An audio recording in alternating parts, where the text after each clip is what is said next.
नमस्कार विद्यार्थी मित्रांनो, मी कल्पना पाटील मॅडम. आज आपण आपल्या इयत्ता 10वीच्या मराठीच्या पाठ्यपुस्तकातील व्याकरण विभाग पाहणार आहोत. या विभागातील शब्दसिद्धी हा विभाग आपण पाहणार. शब्दसिद्धी हा जो प्रश्न आहे तो तुम्हाला विभाग 4 मध्ये येतो. भाषा अभ्यास, प्रश्न क्रमांक 4 याच्यामध्ये असणारा 2 गुणांसाठी असणारा हा प्रश्न अतिशय सोपा प्रश्न आहे. त्याचं उत्तरही अतिशय सोपं आहे. थोडंसं लक्ष दिलं तर कठीण जाणार नाही, इतका सोपा प्रश्न आहे हा. 2 मार्क आपले कुठेच जाणार नाही, एवढं लक्षात ठेवायचं. आणि म्हणून नीट या शब्दसिद्धीचा अभ्यास तुम्ही करायचा आहे. या शब्दसिद्धीमध्ये तुम्हाला उपसर्ग घटित, प्रत्यय घटित आणि अभ्यस्त या 3 घटकांचा अभ्यास करायचा आहे. तुम्हाला नावं गेलेली आहेत बघा, लक्षात येतं का? उपसर्ग, प्रत्यय, अभ्यास तर नवीन असेल पण उपसर्ग आणि प्रत्यय तुम्ही आतापर्यंत याचा प्रश्न सोडवत आलेले आहात, त्यामुळे ते कठीण जाणार नाही, तुम्हाला सोपं आहे. आणि यावर आधारित असणारा आपला हा प्रश्न आहे. याच्यावर आधारित प्रश्न विचारले जाणार आहे. उपसर्ग घटित, प्रत्यय घटित आणि अभ्यस्ता. सगळ्यात आधी आपण शब्दसिद्धी म्हणजे काय ते बघूया. शब्दसिद्धी म्हणजे की कोणत्याही भाषेत सुरुवातीला जास्त शब्द नसतात.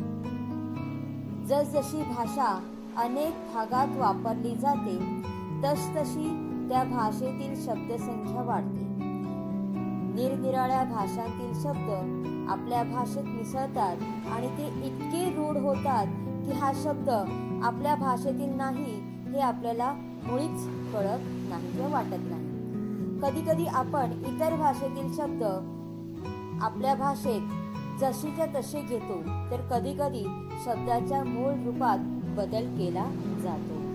म्हणजे की आपल्या भाषेमध्ये आलेले हे शब्द जे आहेत ते कुठल्या भाषेतले आहेत ते आपल्याला व्युत्पत्ती कोशामध्ये शोधता येतं.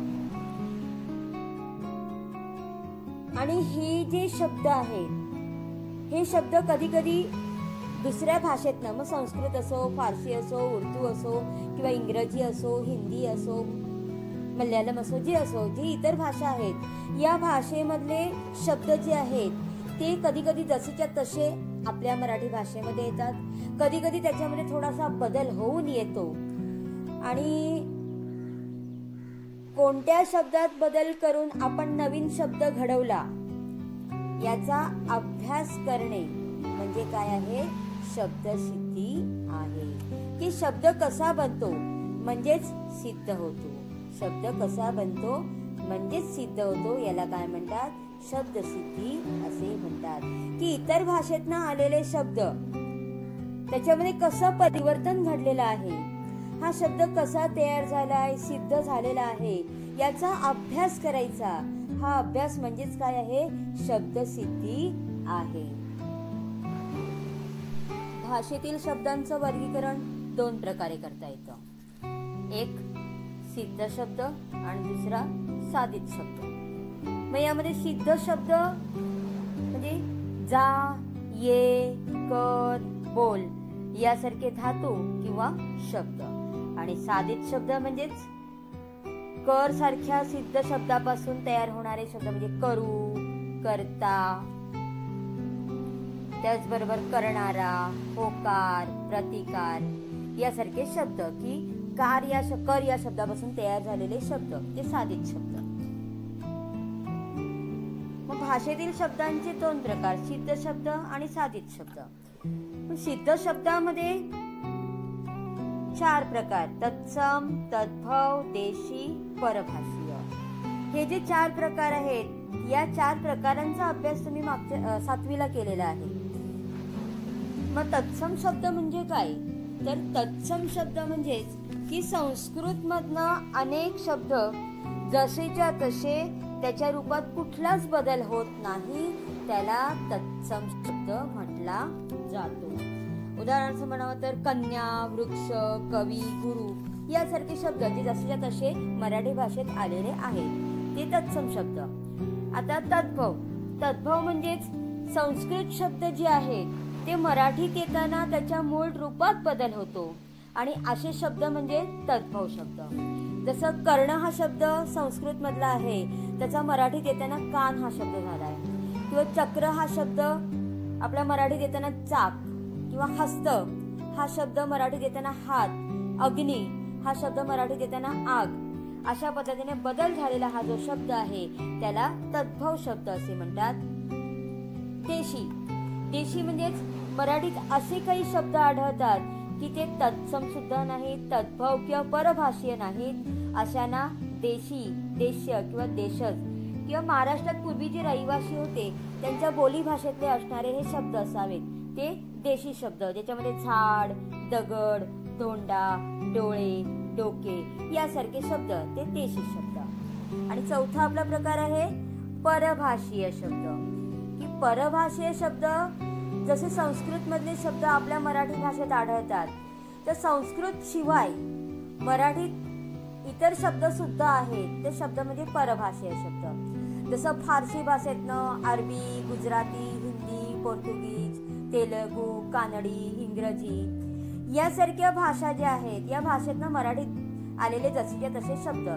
जसं फारसी मधला म्हणावं तर अंजीर, बगीचा, अरबी मधला खर्च, मेहनत यासारखे शब्द, किंवा गुजराती मधला घी, शेत, दलाल यासारखे शब्द, हिंदी मधला भाई, बात, दाम यासारखे शब्द, किंवा पोर्तुगीज मधला बटाटा, तंबाखू, पगार यासारखे शब्द, तेलुगू मधला अनारसा, चेंडू, किंवा कानडी मधला भाकरी, तूप, विळी, गाजर हे शब्द, किंवा इंग्रजी मधला बॅट, पेन, टेबल, फीट यासारखे शब्द जे मराठीमध्ये आपण जसेच्या तसे वापरतो त्याला परभाषीय शब्द असे म्हणतात. उपसर्ग घटित. उपसर्ग घटित म्हणजे काय? इथे उपसर्ग लक्षात ठेवायचा. याचा आपण अभ्यास करतोय. शब्दाच्या पूर्वी जी अक्षरे जोडली जातात, नीट वाचा, शब्दांच्या पूर्वी जी अक्षरे जोडली जातात त्यांना उपसर्ग असे म्हणतात. म्हणजे शब्दाच्या आधी, उपसर्ग म्हणजे आधी, एक लक्षात ठेवा, उपसर्ग म्हणजे आधी आणि प्रत्यय म्हणजे पाठीमागे, पाठीमागे, एवढी एक ट्रिक लक्षात ठेवायची. उपसर्ग पुढे. तर शब्दांच्या पुढे जी अक्षरे जोडली जातात त्यांना उपसर्ग असं म्हणतात.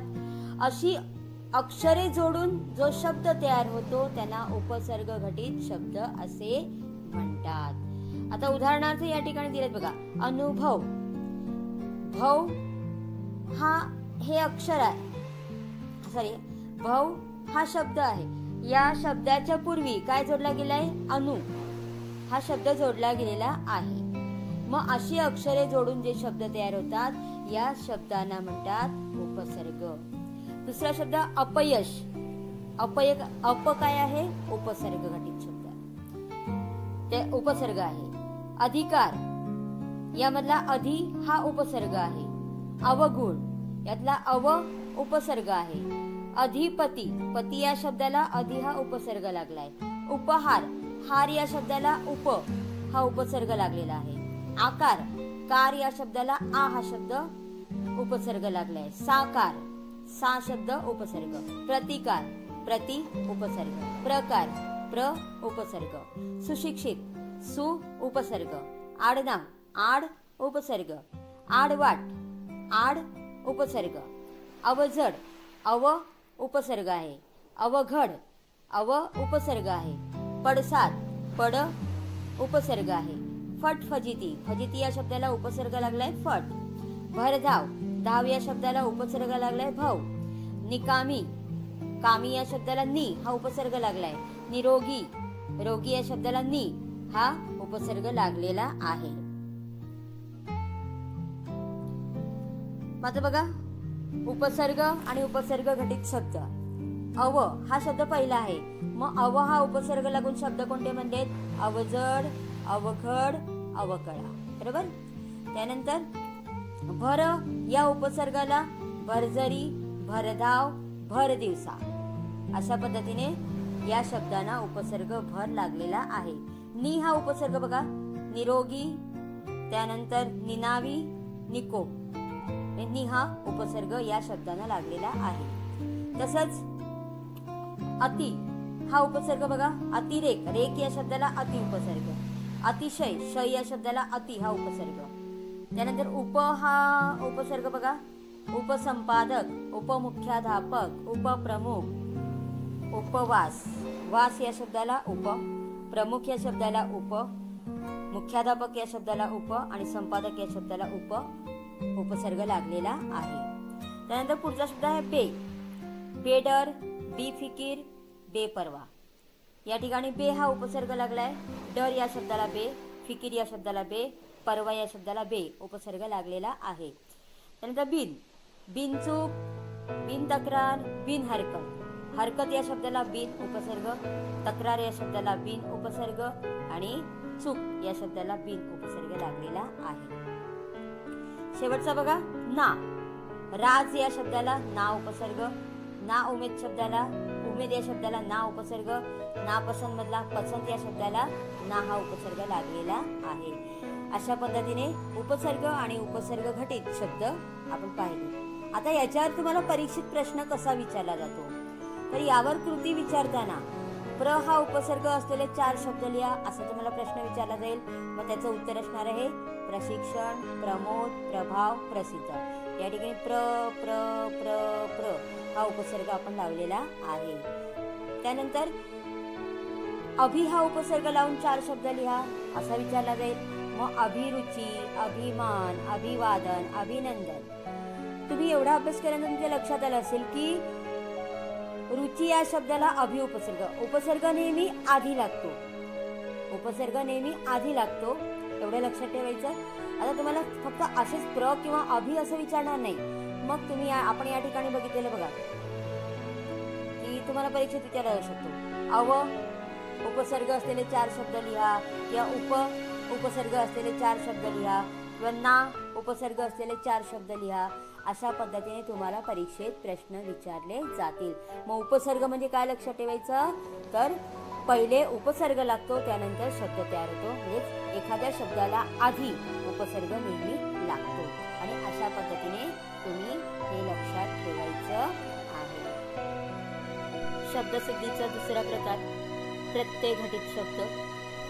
धातूच्या किंवा शब्दांच्या पुढे एक किंवा अधिक अक्षरे लावून प्रत्यय तयार होतात व प्रत्यय लावून तयार होणाऱ्या शब्दांना प्रत्यय घटित शब्द असे म्हणतात. जसं आपण उपसर्ग घटित पाहिलं की उपसर्ग घटित मध्ये शब्दाच्या आधी उपसर्ग लागलेला असतो.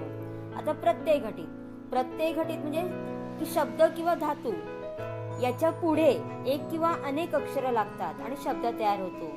या शब्दांना प्रत्यय असं म्हणतात आणि प्रत्यय लावून तयार होणाऱ्या शब्दांना प्रत्यय घटित शब्द असं म्हणतात. बघा या ठिकाणी उदाहरण आहेत. शेतकरी, या ठिकाणी शेत हा शब्द आहे आणि त्याला करी हा काय लागलेला आहे, प्रत्यय लागलेला आहे. दुसरं उदाहरण सुखकर, कर हा प्रत्यय लागलेला आहे. पुढे खेळकर, कर हा प्रत्यय लागलाय. खोडकर, कर हा प्रत्यय लागलाय. प्रभाकर, गोडसर, काळसर, या ठिकाणी कर हा प्रत्यय प्रत्येक शब्दानंतर लागलेला आहे. नातेवाईक, आस्थेवाईक, या ठिकाणी इक प्रत्यय, जसं नातेवाईक मधला इक हा काय झालेला या ठिकाणी प्रत्यय लागलेला आहे. भांडखोर, चिडखोर, या ठिकाणी खोर हा प्रत्यय लागलेला आहे. हुकुमनामा, करारनामा, या ठिकाणी नामा हा प्रत्यय लागलेला आहे. तुर्कस्तान, या ठिकाणी आन हा प्रत्यय लागलेला आहे. दुकानदार, दार हा प्रत्यय लागलाय. फौजदार, दार हा प्रत्यय लागलाय. डौलदार, इनामदार, या ठिकाणी दार हा प्रत्यय लागून प्रत्यय घटित शब्द तयार झालेला आहे. या ठिकाणी दार हा जो शब्द आहे तो प्रत्यय आहे आणि डौलदार, फौजदार हा पूर्ण शब्द म्हणजे काय आहे, प्रत्यय घटित शब्द आहे. जसं खाली उदाहरण आहे बघा, बघूया आपण की या ठिकाणी पहिला शब्द आहे आई. आई हा प्रत्यय लागलेला आहे. खोदाई, चढाई, चढाई, या ठिकाणी आई, आई हा पूर्ण शब्द नाहीये पण हा स्वर लागून तो शब्द तयार झालेला आहे. आई, खोदाई, चढाई, लढाई, या ठिकाणी आई हा प्रत्यय या प्रत्यय घटित शब्दांना लागलेला आहे. दुसरा शब्द आहे आऊ. या ठिकाणी दुसरा शब्द आहे आऊ. आऊ हा ह्या प्रत्ययापासून कोणत्या प्रत्यय घटित शब्द तयार झालाय? टिकाऊ, जळाऊ, लढाऊ. तिसरा आहे आळू. या आळू शब्दापासून झोपाळू, लाजाळू, दयाळू हा प्रत्यय घटित शब्द तयार झालाय. पुढचा आहे शब्द दार. दार या शब्दातून दुकानदार, जमीनदार हा प्रत्यय घटित शब्द तयार झालेला आहे. किंवा गिरी हा शब्द पुढचा आहे. गिरीमध्ये गुलामगिरी, कारागीर किंवा कामगिरी हा गिरी प्रत्यय लागून अशा पद्धतीने प्रत्यय घटित शब्द तयार होतो. त्यानंतर पुढचा शब्द आहे इक. इक, त्यानंतर इत, त्यानंतर त्व. आता इक मानसिक, सामाजिक, लौकिक, या ठिकाणी इक हा प्रत्यय लागलेला आहे या प्रत्यय घटित शब्दाला. इत आनंदित, प्रेरित, या ठिकाणी इत हा शब्द लागलेला आहे किंवा हा प्रत्यय लागलेला आहे. त्व जडत्व, गुरुत्व. जड या शब्दाला त्व हा प्रत्यय लागून जडत्व हा शब्द तयार झालाय. गुरु या शब्दाला त्व हा शब्द लागून गुरुत्व हा शब्द तयार झालेला आहे. अशा पद्धतीने प्रत्यय घटित शब्द तयार केला जातो. प्रत्यय घटित शब्द शब्दांच्या पाठीमागे लागलेला असतो. उपसर्ग घटित मध्ये तो शब्दाच्या आधी लागलेला असतो. एवढा फरक बाळांनो लक्षात ठेवायचा आहे. आता याच्यावर तुम्हाला प्रश्न कसा विचारला जाईल बघा. पुढील शब्दांना आवली हा प्रत्यय लावून शब्द तयार करा. जसं नाम हा शब्द दिलाय मग नामावली, किंवा रंग हा शब्द तुम्हाला दिलेला आहे मग रंगावली. अशा पद्धतीने तुम्हाला परीक्षेमध्ये प्रश्न विचारला जाईल. त्याचं अशा पद्धतीने उत्तरं लिहायची आहेत. किंवा तुम्हाला त हा शब्द दिलेला आहे फक्त त, तर कृत, मृत, हत, नत, रत अशा पद्धतीने तुम्ही शब्द तयार करायचे आहेत. किंवा तुम्हाला अ हा फक्त शब्द दिलेला आहे, फक्त अ शब्द दिलेला आहे. मग फक्त अ शब्द दिला असेल तर तुम्हाला चोर किंवा देव, म्हणजे शेवटी व म्हटला तरी अ या स्वराचा या ठिकाणी उच्चार होतो. म्हणून अशा पद्धतीने शब्द तुम्ही तयार करायचे आहेत. अशा पद्धतीने प्रत्यय घटित शब्द तयार केले जातात. आता आपण शब्दसिद्धीचा तिसरा प्रकार अभ्यस्त स्तंभ हा बघूया. त्याची व्याख्या बघू. एखाद्या शब्दात एका शब्दाची अथवा काही अक्षरांची पुनरावृत्ती झालेली असते अशा शब्दांना अभ्यस्त शब्द असे म्हणतात. अतिशय सोपा असणारा हा प्रकार बाळांनो. उपसर्ग घटित, प्रत्यय घटित आपण पाहिले. आता आपण तिसरा पाहतोय अभ्यस्त शब्द. याच्यामध्ये एकाच शब्दाची पुनरावृत्ती असते. जसं या ठिकाणी उदाहरण बघा की आतल्या आत, शेजारी पाजारी, किरकिर, म्हणजे त्याच शब्दांची पुनरावृत्ती होते. किरकिर 2 वेळा शब्द आलाय. किंवा शेजारी पाजारी एक शब्द बदललेला आहे पण या ठिकाणी त्या अक्षराची पुनरावृत्ती झालेली आपल्याला दिसते. आतल्या आत किंवा बारीक सारीक अशा पद्धतीने एकाच अक्षराची पुनरावृत्ती होते, एका शब्दाची पुनरावृत्ती होते, तेव्हा त्याला अभ्यस्त शब्द असे म्हणतात. आता या अभ्यस्त शब्दाचे 3 प्रकार आहेत. पहिला आहे पूर्णाभ्यस्त, दुसरा आहे अंशाभ्यस्त, तिसरा आहे अनुकरणवाचक. बाळांनो लक्षात ठेवा, तुम्हाला परीक्षेमध्ये हे प्रकार विचारले जाणार नाहीत. आलं लक्षात? पण आपल्याला ते माहीत असावेत म्हणून हे शिकायचे आहेत. पहिला प्रकार आहे पूर्णाभ्यस्त शब्द. एक पूर्ण शब्द जेव्हा पुन्हा पुन्हा येऊन एक जोड शब्द बनतो. बघा, एक पूर्ण शब्द जसं बारीक हा पूर्ण शब्द आहे, तो पुन्हा आलेला आहे आणि जोड शब्द तयार झालाय. कसा?